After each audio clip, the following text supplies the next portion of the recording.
ออกค่ะเมื่อส่งไอ้ก็เขาตั้งเซ็งในค่ะเนาะเจอเขามาด้วยใน YouTube ของค่าเฮาในค่ะเนาะ SKL Video ในค่ะเนาะออกค่ะมันในก็ได้มี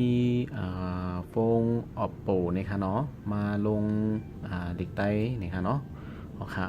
อันนี้ก็เขาเข้ามาด้วยกันในค่ะเนาะเป็นเสื้อหือพองในค่ะเนาะอันนี้จะเป็น Oppo F5 ในค่ะเนาะอันนี้จะเป็น F5 ในค่ะดีในค่ะเนาะเขาเข้ากว่าดีabout phone ในค่ะเนาะ about phone ในดีในค่ะเนาะ อันนี้ก็จะเป็นOppo F5 นะครับเนาะโมเดล CPX 1723นะครับเนาะอันนี้ก็จะเป็นAndroid เวอร์ชัน Android 7.1.1นะครับเนาะอันนี้ค่ะเนาะนะครับจะมีแรม4 จิกแล้วก็รอม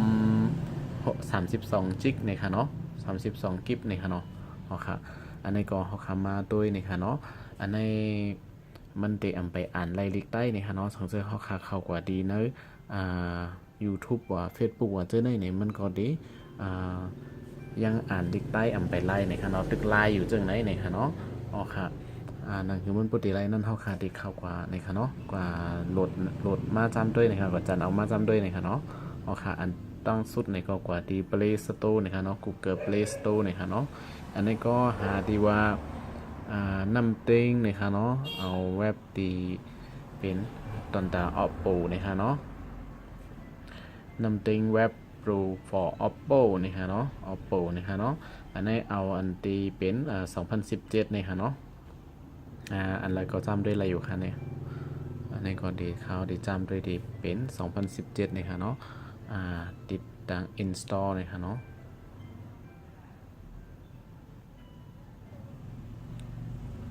ค่ะอันนี้ก็เป็นอันเย้าตัวนี่ค่ะเนาะโหลดมาฟอนมันนี่ค่ะเนาะเย้าก็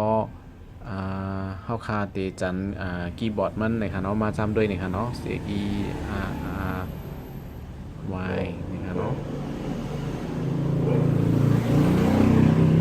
เชอรี่คีย์บอร์ดนี่ค่ะเนาะเข้าคาก็เจอคีย์บอร์ดหมอกก่อนอันนี้นี่ค่ะเนาะ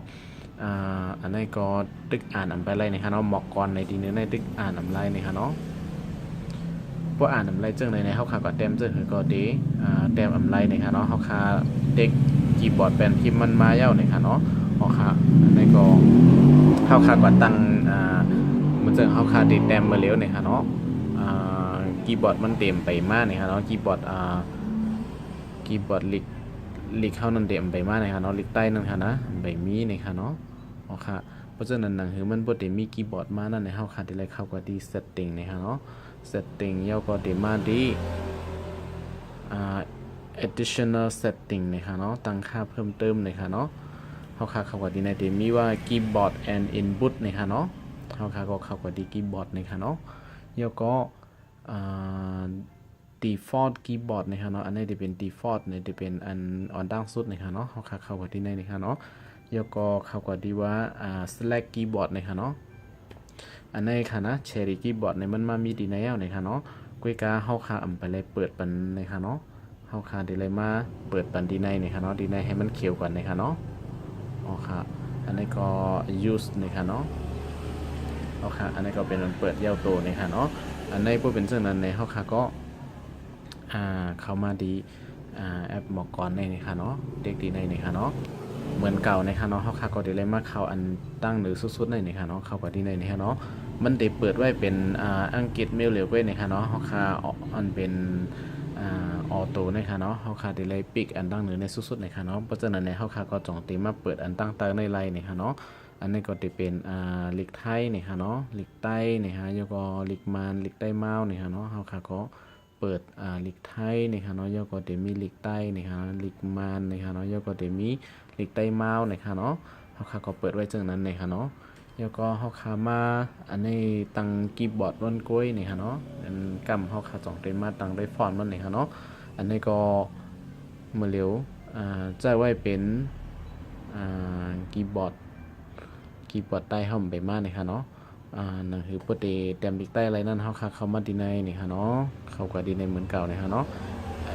additional setting นี่ค่ะเนาะแล้วก็คีย์บอร์ดนี่ค่ะเนาะคีย์บอร์ดในเขาขาก็เลือกเอาดีในนะครับเนาะ Smart Input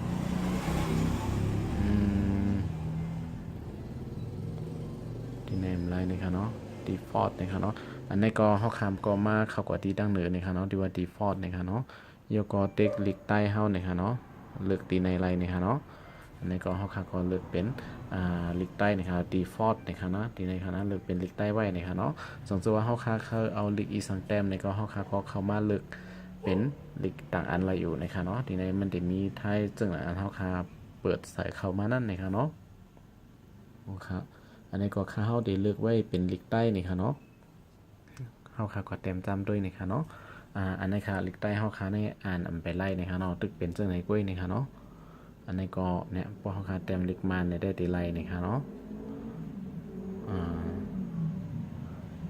ลิกผิดอยู่ในค่ะลิกมัน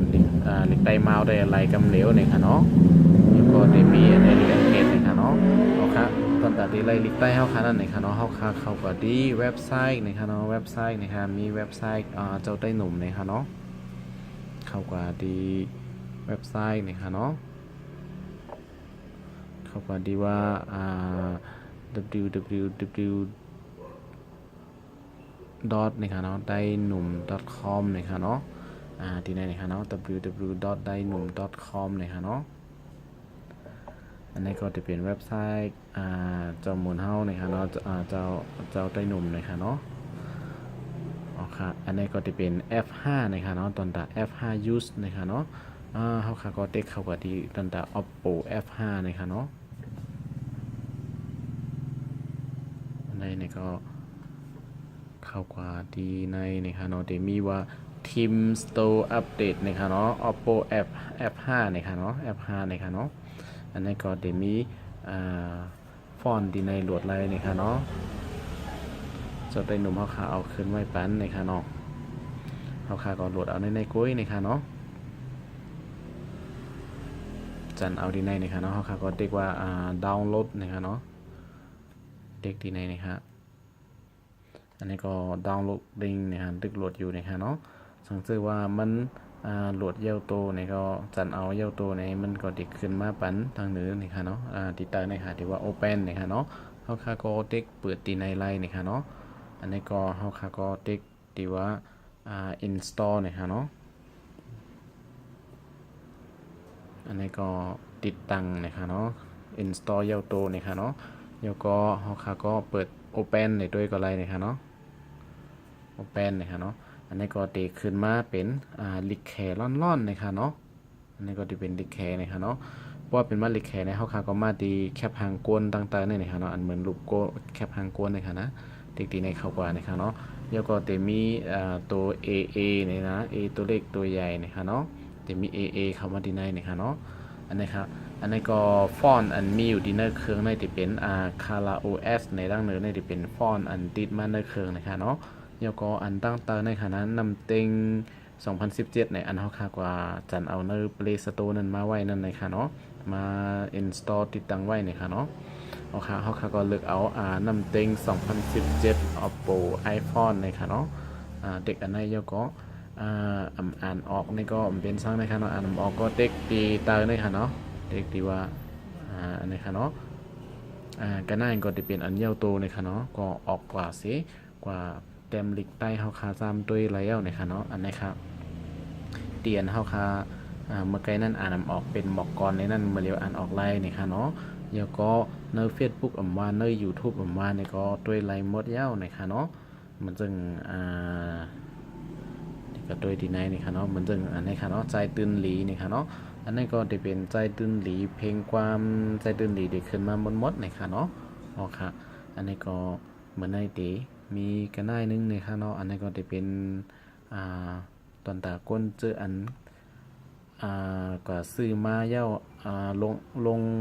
ใส่ลิกใต้อำไลอำนั้นก็มันก็ข้าเฮาเอามาลงจำในวันในค่ะเนาะมันก็ออกใจใครว่าดีกว่าซื้อรุ่นในนะครับก้อยกาตินักใจว่าพวกเขาก็ซื้อมาจองกูมันใส่ลิกใต้อำไลเจ้านั้นนั่นค่ะนะอันนี้ก็จำนี้นี่ค่ะเนาะเอาค่ะมาส่งกูก็กูก้นนะคะเนาะมาส่งค่ะอย่าลืมติดตาม subscribe นะคะเนาะsubscribe อันแรงๆต่างๆในนะคะเนาะแต่ช่อง YouTube นะคะเนาะมาส่งกูก็กูก้นค่ะ